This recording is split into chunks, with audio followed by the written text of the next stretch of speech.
எனக்கு வந்து செஸ்ட்டு கிட்ட ஒரு சின்ன கட்டி உள்பக்கம் இருக்கா மாதிரி இருந்துச்சு. நான் அது சாதாரணம் அப்படின்னு நினச்சிட்டு இருந்தேன். அங்கே போனால் ரேடியேஷன் ஒரு 5 நிமிஷம் தான். ஆனால் அந்த 5 நிமிஷம் வந்து ஒரு 10 நாள் நல்லா இருந்தது. 15ஆவது நாள் அப்படியே வேக ஆரம்பிச்சிடுச்சு உடம்பு ஃபுல்லாக எரிய. என்னக்கா நீங்கள் என்ன சமாதானப்படுத்துறீங்கன்னா, ஆமாம் வந்தது எனக்கு, நான் அனுபவிக்கிறேன், எனக்கு எந்த பிரச்சனையும் இல்லை, நீ எது கஷ்டப்படுற அப்படின்னு சொல்லி நம்ம தைரியமாக இருந்ததுன்னா எது.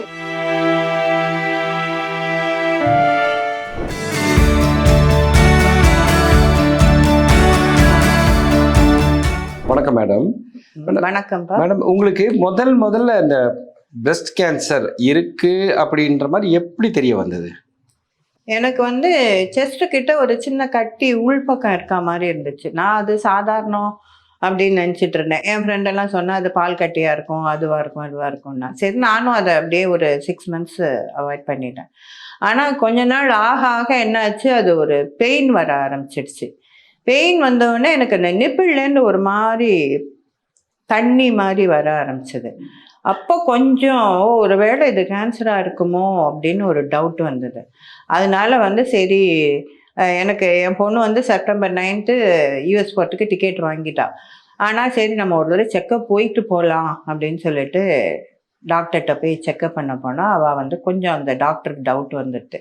நீ வந்து போய் ஒரு ஸ்கேன் பண்ணிட்டு வந்துரு அப்படின்னு சொன்னான். சரின்னு சொல்லிட்டு நான் போய் ஒரு ஸ்கேன் எடுத்துகிட்டு வந்து பார்த்தா அதில் 3rd ஸ்டேஜ் ஆஃப் கேன்சர்னு வந்துடுது. கொஞ்சம் முதல்ல ஒரு மாதிரி இருந்தது. உடனே என் பொண்ணுக்கு அந்த ஸ்கேன் ரிப்போர்ட்டு எல்லாத்தையும் அனுப்பிச்சேன்.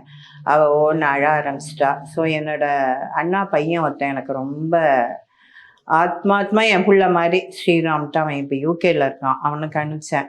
அவன் உடனே அழுதுண்டே வந்து உடனே ஃபோன் கால் எல்லோரும் மாற்றி மாற்றி.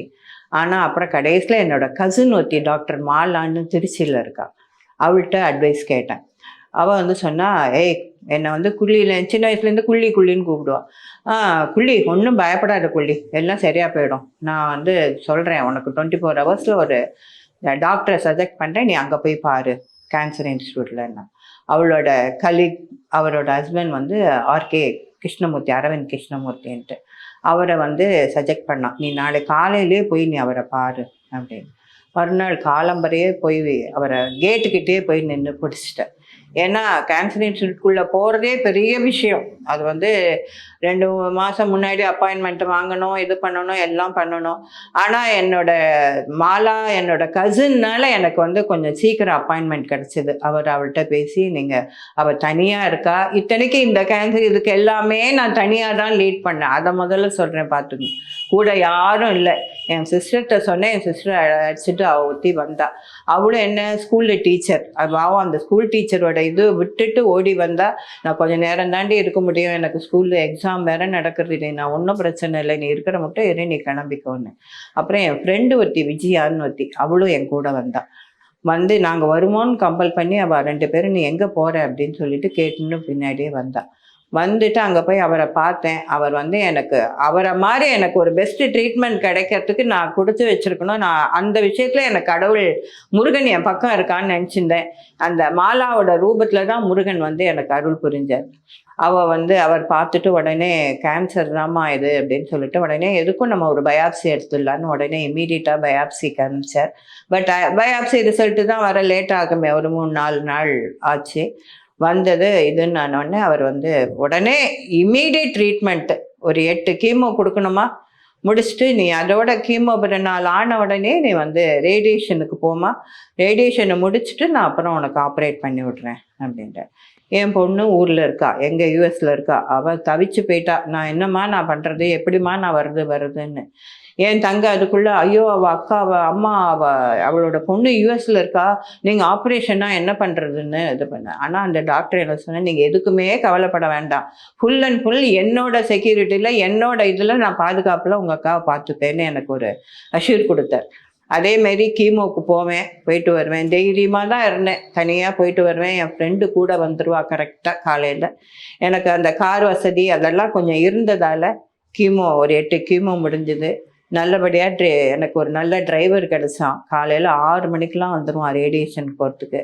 அங்கே போனால் ரேடியேஷன் ஒரு 5 நிமிஷம்தான். ஆனால் அந்த 5 நிமிஷத்துல வந்து ஒரு 10 நாள் நல்லா இருந்தது, 15ஆவது நாள் அப்படியே வேக ஆரம்பிச்சிடுச்சு உடம்பு ஃபுல்லாக ஏறி. பட் நான் எதுக்குமே அஞ்சலை, எல்லாத்தையுமே ஈஸியாக எடுத்துன்னு போயிட்டேன். அதனால எனக்கு எந்த பிரச்சனையுமே இல்லை. கூடிய மட்டும் அந்த முருகரோட அருளால் எனக்கு வந்து எல்லாமே நல்ல விதமாக முடிஞ்சுது. உருவாய் அருவாய் உளதாய் இளதாய் மறுவாய் மலராய் மணியாய் ஒளியாய் கருவாய் உயிராய் கதியாய் விதியாய் குருவாய் வருவாய் அருள்வாய் குகனேன்னு தினம் இந்த ஒரு ஸ்லோகத்தை சொல்லி தான் என்னோட உடம்பு நிலையை இந்த முருகர்கிட்ட ஒப்படைச்சிட்டேன். முடிச்சு எல்லாம் ட்ரீட்மெண்ட் முடிஞ்சு ஆச்சு, 5 வருஷம் ஓடி போயிடுச்சு. நல்லா தான் இருக்கேன், எனக்கு எந்த பிரச்சனையும் இல்லை. பிரஸ்ட் கேன்சர் சம்பந்தமாக இதை பார்க்குற பெண்களுக்கு நீங்கள் என்ன அறிவுரை சொல்லுவீங்க? இந்த பிரெஸ்ட் கேன்சர்னு யாருமே பயப்படாதீங்க. உடம்புல லேசாக ஏதோ ஒரு குட்டி கட்டி உள்பக்கம் ஏதாவது இருந்து அது வந்து இப்படி நகர்ற மாதிரி இருந்ததுன்னா உடனே டாக்டர்கிட்ட போய் பாருங்கள், ஒன்றும் பிரச்சனை இல்லை. நீங்கள் ஸ்டார்டிங்லேயே பார்த்துட்டிங்கன்னா இதுக்கு பயப்படவே வேண்டாம். நீங்கள் அது ஒன்றும் இல்லைன்னு விட்டுட்டு அப்புறம் பெருசான ஒன்றை போய் பார்த்து பிரயோஜனம் கிடையாது. எப்போ நமக்கு உடம்புல ஒரு அறிகுறிகள் ஏதாவது ஒரு மாற்றம் தெரிஞ்சதுன்னா தினமே நின்றுட்டு கண்ணாடி முன்னாடி நின்றுட்டு செக்அப் பண்ணுங்க. ஒரு 30 இயர்ஸ் ஆனாலே எல்லா பெண்களும் பார்க்கலாம். இதில் ஒன்றும் எந்த பயமோ தாக்கமோ வேண்டாம். ஒரு சின்ன கட்டி நம்ம உடம்புக்குள்ளே எங்கே இருந்தாலும் உடனே நீங்கள் அதை செக் பண்ணுறதுல ஒன்றும் பிரச்சனையே இல்லை. இப்போ தெருவுக்கு 4 டாக்டர்ஸ் இருக்கா, 4 ஹாஸ்பிட்டல் இருக்குது. என்ன கொஞ்சம் போயிட்டு வர சிரமமாக இருக்கும், இல்லை மன பிரச்சனை இதெல்லாம் இருக்க தான் இருக்கும். ஆனால் நம்ம உடம்பை நம்ம தானே பார்த்துக்கணும். நம்ம நாளைக்கு படுத்துட்டா யார் வந்து நமக்கு செய்வா சொல்லுங்க? எல்லாரும் ஒரு நாள் செய்வா, 2 நாள் செய்வா. அதுக்கப்புறம் எல்லாருக்குமே வந்து நமக்கும் வெறுப்பு வந்துடும், செய்கிறவாளுக்கும் வெறுப்பு வந்துடும். ஸோ நம்ம நன்னா கடைசி மட்டும் உயிரோடு இருந்து நம்ம கையிலே நம்ம இருக்கணுங்கிற ஒரு எய்மை நம்ம எல்லாரும் உடம்புல ஏற்படுத்திக்கணும்.